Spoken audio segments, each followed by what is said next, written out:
오늘 말씀은 누가복음 5장 1절에서 11절 말씀으로 주님의 말씀에 의지하여 라는 말씀의 제목으로 함께 말씀을 나눕니다. 새해 2026년 하나님께서 여러분들에게 주시는 귀한 축복과 은혜가 충만하기를 주의 이름으로 축원합니다. 주님의 말씀에 의지하여 오늘 베드로가 그물을 내렸던 것처럼 우리도 우리 믿음의 귀한 성도들 또 가정 우리 교회가 올 한 해 하나님 주님의 말씀을 의지하며 순종하며 살아가요. 하나님께 귀히 쓰임받는 영혼을 살리는 일에 쓰임받는 우리 교회의 삶이 되면 좋겠습니다. 우리는 그와 같은 믿음이 있으면 좋겠습니다. 여러분들의 삶에 하나님께서 주시는 귀한 은혜가 있기를 축원합니다. 여러분들의 삶에 우리는 그와 같은 자다라는 분명한 고백이 있기를 바랍니다. 오늘 말씀에도 보면 빈 그 배 주님이 올라타셨어요. 가득 찬 곳이면 주님을 모시고 주님을 모실 수가 없었을 것이에요. 그러나 여러분들 새해 여러분들의 삶에 비어 있다라고 한다면 새해 주님으로 주님만 모시고 주님이 충만한 한 해가 되기를 바랍니다. 여러분들의 새해 삶의 모습 속에서 아마 많은 분들이 새해 아침 해돋이를 보려고 이곳저곳 많이 찾아가셨을 겁니다. 그래서 어떤 뉴스 기사를 보니까 설문조사를 했더라고요. 그래서 설문조사를 해서 여러분들은 해돋이를 어디서 맞이하고 계십니까? 어디서 맞이하시겠습니까? 그래서 1번 정동진, 2번 이불속, 3번 기타 여러 가지 우리 원하는데 근데 압도적으로 이불속이 많았습니다. 그래서 역시 우리 맞이하는 것이 주님 안에서 주님의 은혜 안에서 한 해를 맞이하는 것이 얼마나 중요한가. 보통 일상 사람들은 그것이 포근하고 그것이 따뜻하니까 그것이 오히려 자기를 품어준다라고 생각하니 그곳에서 새해를 맞이하는데 우리는 주님 품 안에서 주님의 그 은혜 안에서 주님이 우리를 품어주신 도수리가 새끼를 품듯 주님의 날개 안에서 우리는 주님의 귀한 새해를 맞이하는 믿음의 삶이 되어야 할 줄 믿습니다. 그래서 어떤 분은 기대를 안고 어떤 분은 염려와 불안을 안고 또 어떤 분은 작년의 실패와 상처를 그대로 앉은 채 또 한 해를 또 맞이한 분들도 있을 줄 모르겠습니다. 근데 갑자기 새해가 됐다고 해서 문제가 갑자기 사라지고 없던 그런 일들이 생기고 좋은 일이 생기고 꼭 그렇지만은 않지요.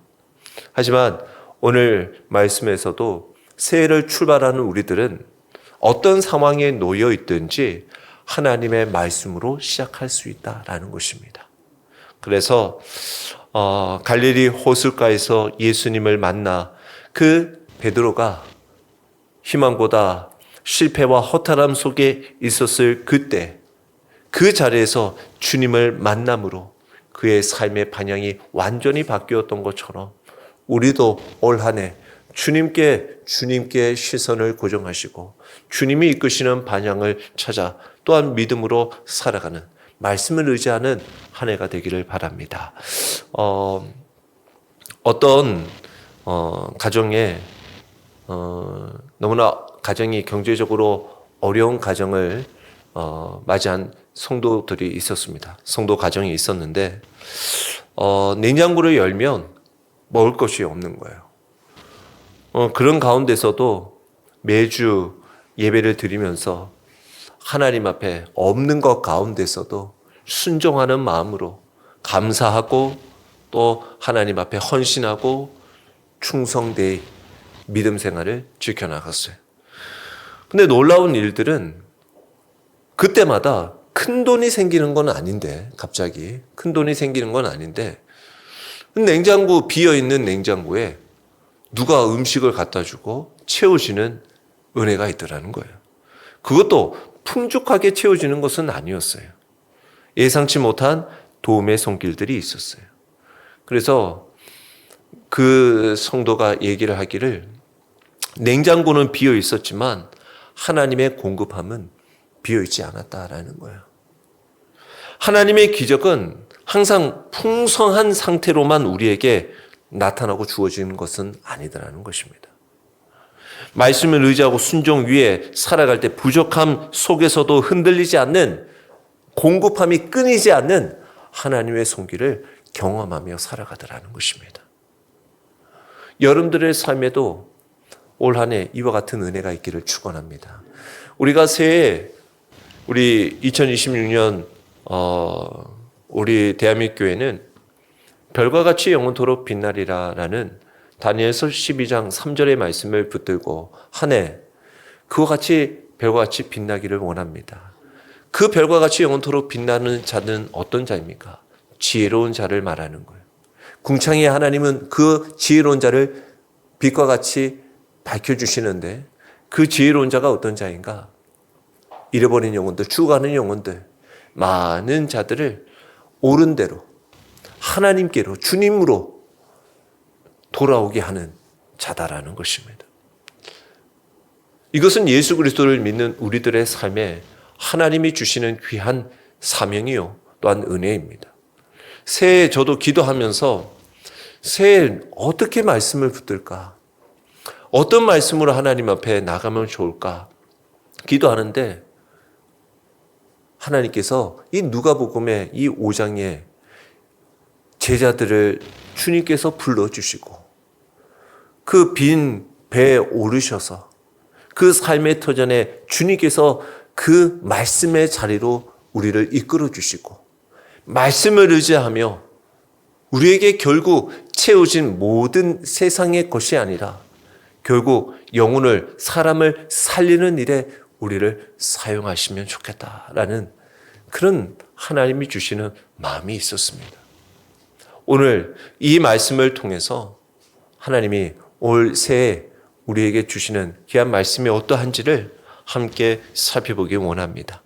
먼저 말씀을 듣는 자리로 우리를 부르시는 주님을 보게 되었습니다.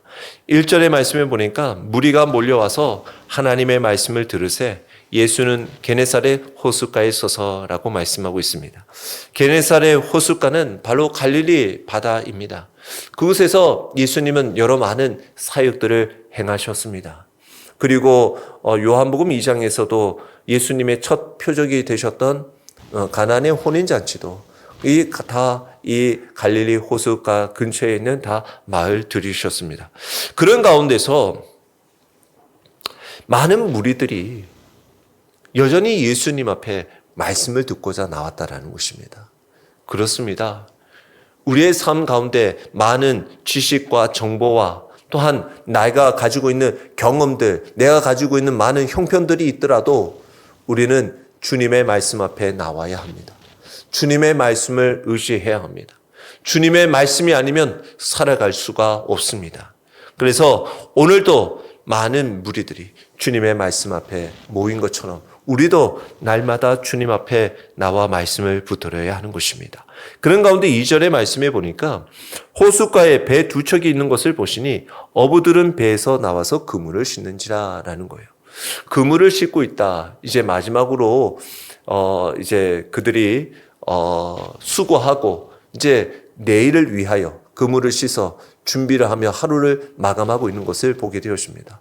여러분들도 간혹 종종 그런 바닷가에 가셔서 이런 어부들의 그물을 싣는 장면들 또는 TV에서 이런 장면들을 보시면 알겠지만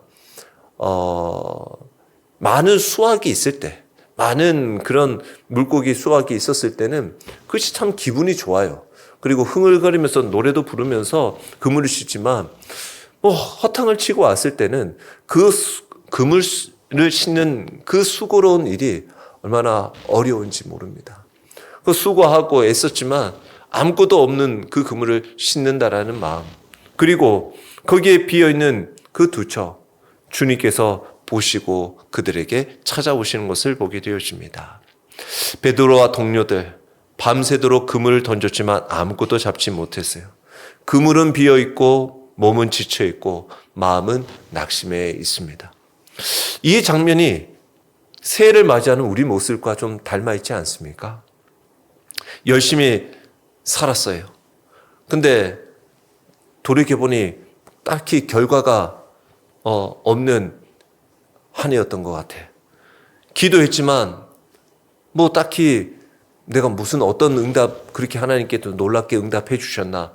아니 살아간 것은 은혜인 것은 알겠으나 믿지 않는 영혼들을 위해 구원을 위해 기도했지만 아직 여전히 믿지 않는 그 상황은 변함이 없는 것 같고 딱히 뭔가 하나님의 놀라운 기적과 같은 응답은 없는 그런 지난 한 해를 보낼 것 같고 또 나도 정직하게 말씀대로 살아간다고 했지만 정작 나에게는 뭔가 손해만 있었던 것 같은 뭔가 억울한 그런 나의 지난 한 해와 같은 모습들이 있더라는 거죠. 그러나 주님은 오늘 말씀에도 보니 성공의 현장의 자리가 아니라 오히려 실패의 자리로 오시더라라는 것입니다. 오늘 여러분들의 삶의 모습 속에서도 주님께서는 여러분들의 나는 이것으로 충분해, 이것으로 나는 만족해 라고 하는 삶이라기보다 나는 여전히 연약하고 부족하고 약한 그 심령에 주님이 찾아오실 줄 믿습니다. 그 실패하고 수고하고 애쓰고 그 마음에 주님이 찾아오시는 거예요. 그리고 예수님은 베드로의 배에 오르셨어요. 3절의 말씀에 보니까 예수께서 한 배에 오르시니 그 배는 시몬의 배라라는 거예요. 시몬의 배에 오르셔서 배를 육지에서 조금 떼기를 청하셨다라는 거죠. 배를 어떻게 하셨습니까? 말씀을 전하는 강단으로 삼으셨다라는 거예요. 지금 베드로의 배는 그냥 물고기 잡는 배였는데 예수님이 그 베드로의 배에 오르시자 말씀을 전하는 살아 역사하는 강단이 됐다라는 거죠. 베드로의 배는 생계의 수단이었습니다. 그냥 하루하루 자기의 생계를 꾸려가는 도구에 불과했다라는 것입니다. 그러나 예수님은 그 배에 오르셔서 말씀을 전하는 통로로 사용하셨다라는 것입니다.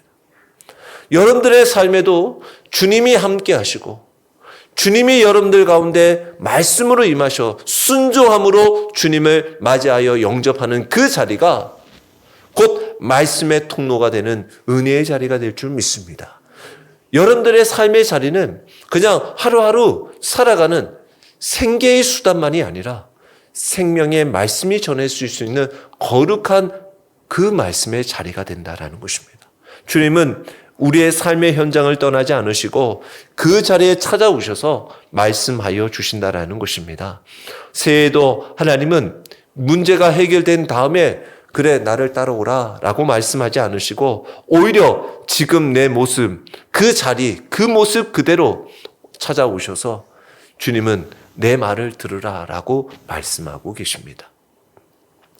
그리고는 그 무리들에게 말씀하십니다. 말씀을 다 마치시고 4절의 말씀에 보니까 시몬에게 이르십니다. 깊은 데로 가서 그물을 내려 고기를 잡으라 라는 것입니다. 예수님은 당시 직업이 뭡니까? 목수셨어요. 아니 물고기 잡는 것에서는 전혀 모르는 분이셨어요. 그리고 오히려 베드로와 그의 동료들은 물고기 잡는 데는 어릴 때부터 타고난 사람들이죠. 뭐 날씨, 그런 분위기, 경험, 뭐 베테랑입니다. 그래서 오히려 오늘 가서 그 그물에 고기를 못 잡고 온 것은 비록 잡지는 못했습니다만은 그들의 경험과 상황들을 돌이켜봤을 때는 나름대로 납득과 이해는 했을 거예요. 그러니까 뭐가 오늘 이런 상황이 있어서 그때처럼 참 오늘 유독 고기가 없는 날이었네. 뭐 이런 날도 있지 하고 자기의 실패를 그냥 마땅히 받아들였을 것이라는 겁니다. 그러니 그들은 내일 또 물고기를 잡으려고 변함없이 그물을 싣고 있었던 것이죠. 그런데 주님이 오늘 베드로에게 말씀하시는 것은 상식과 경험을 거스리는 말씀이었습니다. 도저히 합리적으로는 받아들일 수 없는 비합리적인 일이었다라는 것입니다. 고기는 밤에 잡아야 하고 이미 밤새 실패는 했고 지금은 해가 떠서 이 해가 이 호숫가 바닷물을 비추면 이 물고기가 오르지 않기 때문에 활동하지 않기 때문에 또 그 물고기를 잡는다. 그리고 심지어 깊은 데로 가서 그물을 내린다. 깊은 곳에 물고기가 있기보다는 물고기가 잡을 만한 그 높이의 물고기가 활동하는 곳에 그물을 던져야 되는데 깊은 곳에 무조건 던진다고 물고기가 잡힌다? 이건 베드로의 경험으로서는 도저히 이해할 수 없는 일이었다라는 것입니다. 그런데 시몬이 어떤 마음이 들었을지는 모르지만 아무래도 그 자신의 배에 올라서 주님의 말씀을 들으면서 이 베드로에게도 이전에 소문에서만 들었던 주님의 말씀을 직접 들으면서 그의 심경의 변화가 있었던 것 같아요.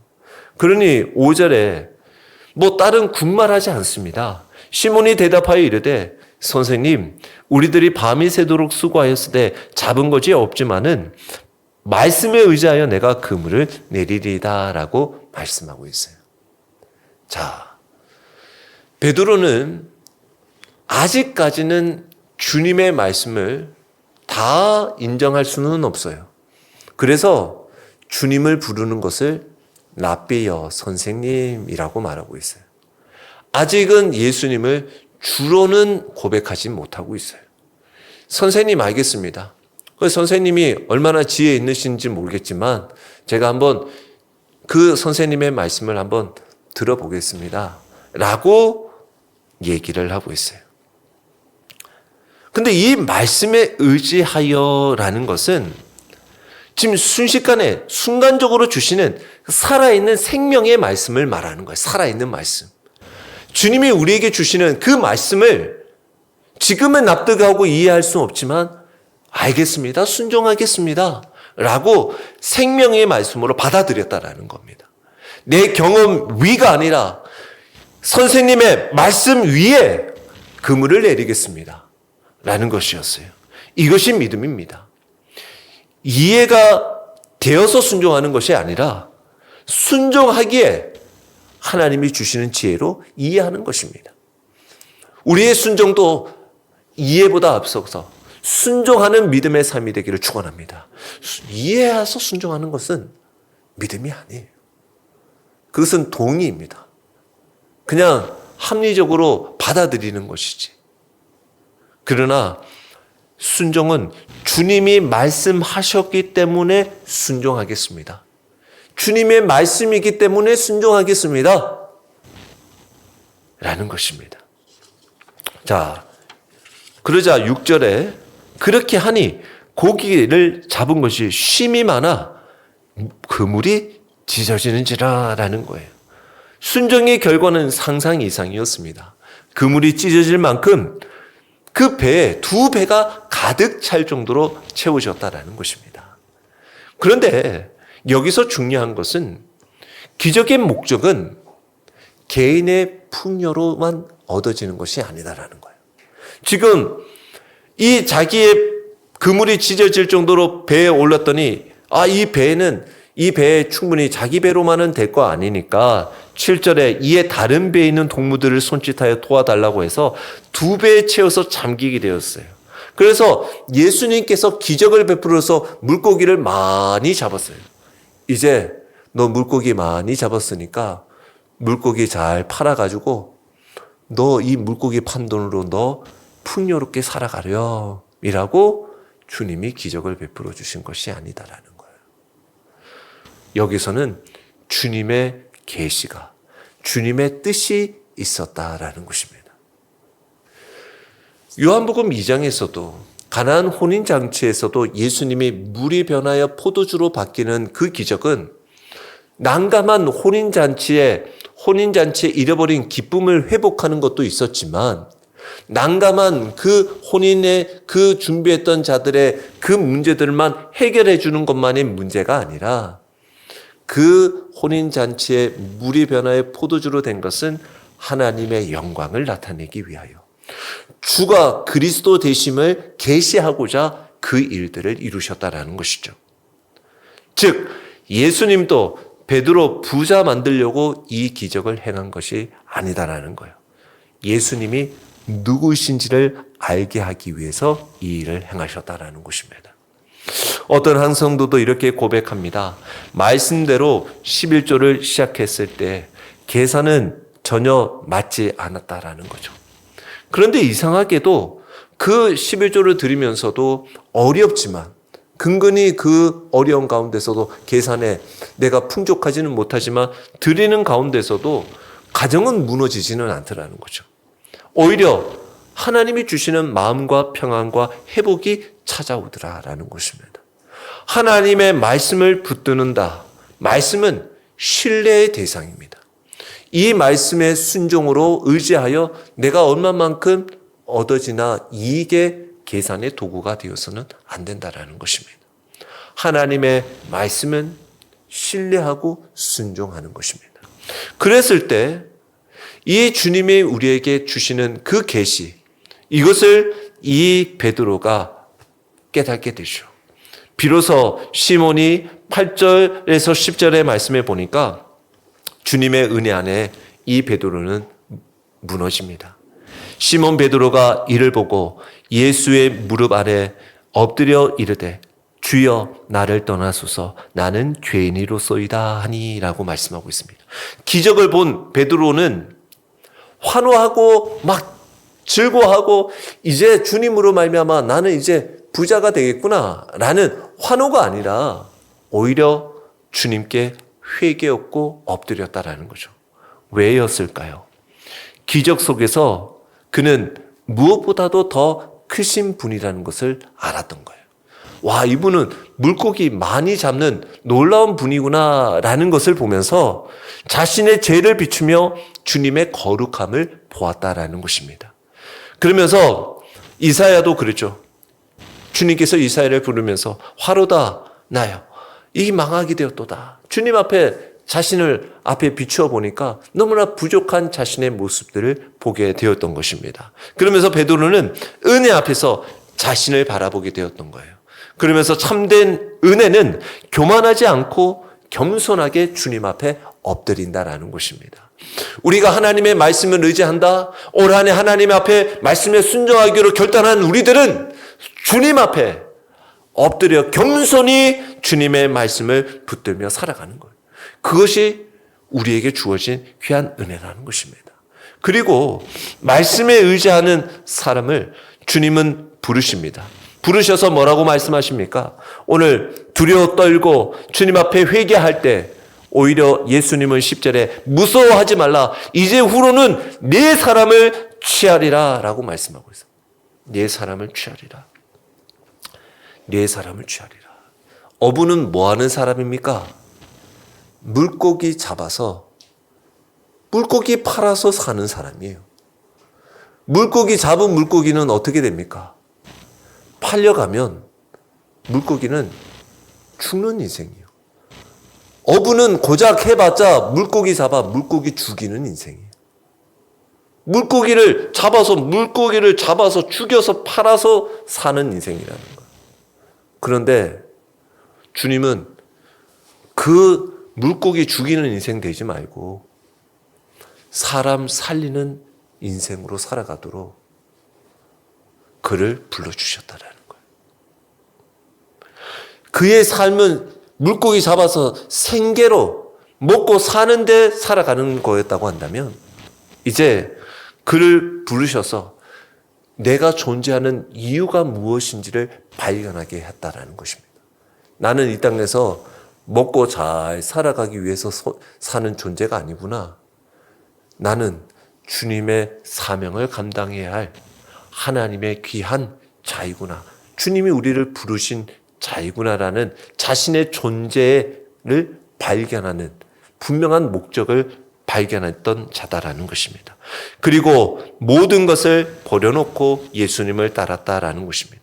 말씀에 의지하는 삶은 결국 소유의 변화가 아니라 반향의 변화였다라는 것입니다.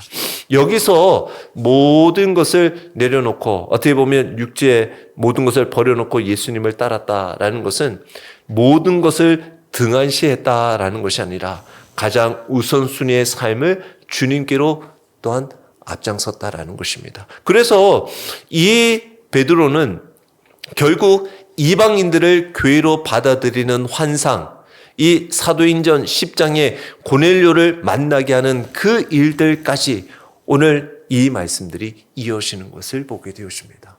결국 사람을 취하라, 이방인을 취하는 고넬료의 복음을 증거하여 이방인들까지 구원에 이르게 하는 일에 주님께 쓰임받게 되어졌다라는 것입니다. 사랑하는 성도 여러분, 새해를 시작하면서 우리는 다시 한번 주님의 말씀 앞에 우리의 모습들을 다시 생각해 보기 원합니다.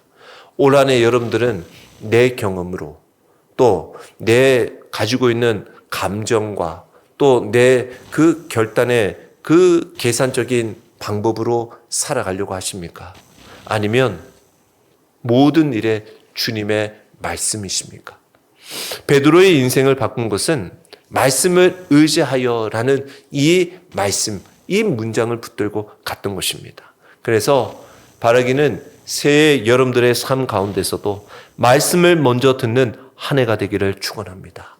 바쁜 결정 가운데서도 먼저 하나님의 말씀을 붙드십시오. 말씀을 먼저 펴십시오. 말씀을 의지하십시오. 당장 이해가 되지 않더라도 순종해 보십시오. 믿음은 순종 이후에 자라게 됩니다. 순종할 때 하나님이 지혜를 주셔서 이해케 하여 주실 줄 믿습니다. 성공보다는 부르심을 붙드시기 바랍니다. 주님은 우리를 결과가 아닌 사명으로 붙드셨습니다. 오늘도 우리의 삶의 모습 속에 하나님은 우리를 통해 하실 일들이 있다라는 것입니다. 어떠한 모든 결과 주어진 그 풍성함을 보다 하나님은 그 일들을 통해서 영혼을 살리는 일에 우리 교회와 성도들 사용하게 될 줄 믿습니다. 그래서 오늘 주님이 하십니다. 깊은 데로 가서 그물을 내려라. 우리는 이 대답이 베드로와 같이 주님 말씀에 의지하여 그물을 내리겠습니다 라는 이 믿음 위에 여러분들의 가정 또 삶의 터전 주님의 이 몸된 교회 위에 하나님의 새로운 역사가 시작되기를 주의 이름으로 축원합니다.